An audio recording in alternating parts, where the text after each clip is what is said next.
तो ये पूरी दुनिया में होता आता है, हमने पूरी दुनिया में देखा है कि दो विकेट कीपर्स भी खेलते रहते हैं, इसमें कोई शक नहीं है। लेकिन जब आप लंबे फॉर्मेट की बात करते हैं, बल्कि इवन मैं तो कहूंगा कि अगर टेस्ट क्रिकेट में भी पाकिस्तान को कहीं जगह मिलती तो वो उनका, लेकिन ये कह देना कि वो बेहतर हैं, मेरे ख्याल से ये रिजवान और जिस फॉर्म में वो हैं पिछले एक डेढ़ साल से, उनके साथ काफी ज्यादती होगी। बिल्कुल। नहीं नहीं, बिल्कुल आपने ठीक निशानदेही की, क्योंकि इसीलिए मैंने आपसे इस सिलसिले में सवाल किया। क्या कमेंट करेंगे आमिर सरफराज साहब, जो बयान सामने आया मोइन खान का सरफराज को लेकर? देखें, एक बात मैं थोड़ा सा यहाँ पॉइंट आउट करना चाहूंगा। रिजवान की परफॉर्मेंस खुसूसन T20 वर्ल्ड कप और कई मौकों पे बहुत शानदार रही, और एक तरह से उसने साबित किया कि इस वक्त तो पाकिस्तान का नंबर 1 विकेट कीपर है। लेकिन अगर आप रिसेंट फॉर्म की बात करेंगे एज ए बैटर, तो उसका इस वक्त एवरेज कोई तकरीबन मेरे ख्याल में 16 रन से ज्यादा का नहीं है पर इनिंग, गुज़िश्ता कोई 12 इनिंग के अंदर। और उसका जो टोटल एग्रीगेट है कोई वो 211-12 या 212-13 रन है जो उसने 12 इनिंग्स के अंदर बनाया है लास्ट। तो इस चीज के ऊपर भी हमें नजर रखने की बहुत ज्यादा जरूरत है, और उसका स्ट्राइक रेट भी इस वक्त अच्छा नहीं है।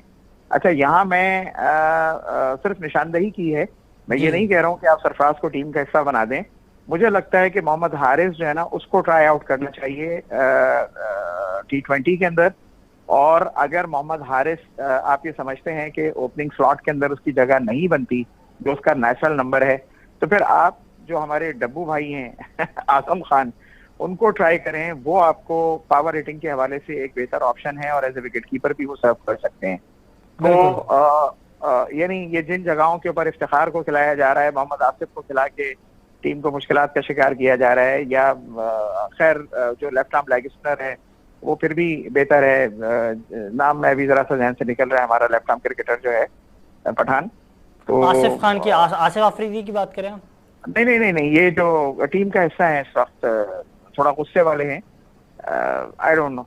तो प्लेइंग 11 में लास्ट मैच खेले हैं वो।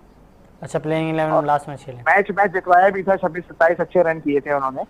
खुशदिल शाह की बात कर रहे हैं हम? हाँ, Khushdil Shah, I am so sorry for that, हम सब जानते हैं, लेकिन सब पता नहीं क्यों जहन से निकल गया। तो उनको थोड़ा सा लेके चलें, वो उनका एक बॉलिंग एडवांटेज है, एक थोड़ा सा मतलब ये आपको नजर आता है कि जिस तरह उन्होंने T20 PSL के अंदर जो है बड़ी अच्छी बॉलिंग भी की है, तो उनको थोड़ा सा भी टाइम, लेकिन ये जो इफ्तिखार हैं और आसिफ हैं, इनसे जान छुड़ानी पड़ेगी। अच्छा, और छुड़ानी पड़ेगी जी चले, इस हवाले से बात करेंगे। अच्छा, दूसरा एक और जो है इस हवाले से उन्होंने मोहम्मद आमिर को लेकर भी मोइन खान ने मशवरा दिया उन्होंने कहा है कि जब तक क्रिकेट खेलनी है खेलते ही रहना है, और कोई जो है प्रेशर नहीं रखना है। तो आमिर सरफराज साहब क्या इस पर कमेंट करेंगे? इसके बाद मैं क्विकली जाऊंगा अहमद नवाज साहब की तरफ। देखिए, मोहम्मद आमिर के हवाले से एक बात लोगों के जहनों में है और उनकी जुबान पर है कि वो जरा मेहनत के चोर हैं। अच्छा। और उनके अंदर थोड़ा सा जो है ना, मतलब अब जो अग्रेशन एक क्रिकेटर में और खासतौर पर फास्ट बॉलर में होना चाहिए, वो अब नहीं बचा। बदकिस्मती है पाकिस्तान की, उस जैसा टैलेंटेड बॉलर, उस जैसा शानदार बॉलर, मेरा ख्याल है हम सब लोग इसको रेट करते थे वसीम अकरम के बाद one of the best left arm fast bowler जो हमें मिला था। और उसने बारहा प्रूव भी किया कि वो one of the best bowler है लेफ्ट आर्म पाकिस्तान की तारीख का। लेकिन अनफॉर्चुनेटली उसके अपने जाती मसाइल, कुछ जाती उसके शौक, और उसके साथ साथ जो उसका जो एक काम चोरी है, मेहनत से चोरी जिसे कहते हैं ना, वो उसको लेके डूबी है। वो लेके डूबी और है। कुछ आपको पता है कि कंट्रोवर्शियल भी रहे वो किसी जमाने में, जब वो मैच फिक्सिंग के हवाले से मामला थे। तो ये सब चीजें समाप्त होके जो है ना, अब मुझे लगता है उनका चैप्टर भी क्लोज हो चुका है, और हमें अब उनको बहुत ज्यादा जहन में रखना नहीं चाहिए। जो हमारे पास अपकमिंग लॉट है, जो फास्ट बॉलर्स की सूरत में, आप उनको ट्राई आउट करें, उनको ट्राई आउट करें। बिल्कुल बिल्कुल बिल्कुल, इस पे क्विकली, क्योंकि टाइम की जो है कमी है। अहमद नवाज साहब, इस पे क्या कमेंट करेंगे जो बयान सामने आया और मशवरा दिया है मोहम्मद आमिर को मोइन खान ने कि जब तक क्रिकेट खेलनी है फाइट करनी होगी? बिल्कुल ताबिश, मैं पहले तो 1 मिनट बस क्विकली लूंगा अगर आप इजाजत दें। जी आमिर भाई ने कहा कि जो उन्होंने रिजवान की बात की, तो मैं माजरत के साथ, मेरा अपना पर्सनल ओपिनियन है, मैं बिल्कुल एक्सपीरियंस भी मेरा आमिर भाई जितना तो नहीं है, लेकिन मैं गलत भी हो सकता हूँ। एनीवेज 56 T20 इंटरनेशनल मैचेस में 50.36 की एवरेज है मोहम्मद रिजवान की, और स्ट्राइक रेट 128.84। इसमें अगर हम पिछली कुछ इनिंग्स की बात करें तो पिछली 3-4 इनिंग्स उतनी बेहतर नहीं गई और इसी वजह से वो नंबर 3 पर आ गए हैं और एडन मार्करम जो है वो नंबर 2 पे आईसीसी T20 रैंकिंग्स में चले गए। तो मेरे ख्याल से ये डिबेट तो थोड़ा सा मैंने ये निशानदेही करनी थी। उनकी बात से मैं बिल्कुल एग्री करता हूँ कि हमें नए नाम ट्राई करने चाहिए, वरना दोबारा से वही एक हॉलमार्क आ जाएगा कि जब रिजवान का एग्जिट कभी ना कभी तो आपको देखना होगा, तो वहां पर आपके पास कोई विकेट कीपर तैयार नहीं होगा जो फौरन जगह ले सके, और अगर कोई आएगा भी तो उसको जगह बनाने में बहुत वक्त लग जाएगा। पाकिस्तान का सबसे बड़ा मसला इस वक्त ये है, जो मेरे ख्याल से मैं भी उसमें शामिल हूँ, हम सब शामिल हैं, कि हम एक बायलैटरल सीरीज में किसी की डिसअपॉइंटिंग परफॉर्मेंस देखते हैं तो एक वावेला सा मच जाता है, जैसे आप पता नहीं खुदा ना खास्ता वर्ल्ड कप से नॉकआउट हो गए हैं। आप पूरी दुनिया में उठा के देखें, अगर आप ऑस्ट्रेलिया की मिसाल ले लें, ऑस्ट्रेलिया तो अपने कितने मेन प्लेयर्स बायलैटरल सीरीज में खिलाते ही नहीं है।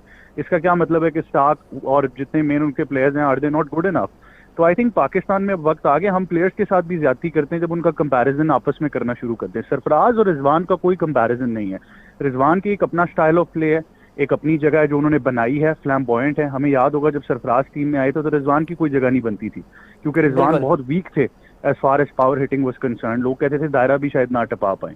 तो अब जाहिर बात है सरफराज का एक दौर नहीं रहा, उनकी बहुत खिदमात हैं, उनको रिस्पेक्ट आपको देनी चाहिए, एज अ सीनियर कैंपेनर जरूर लें।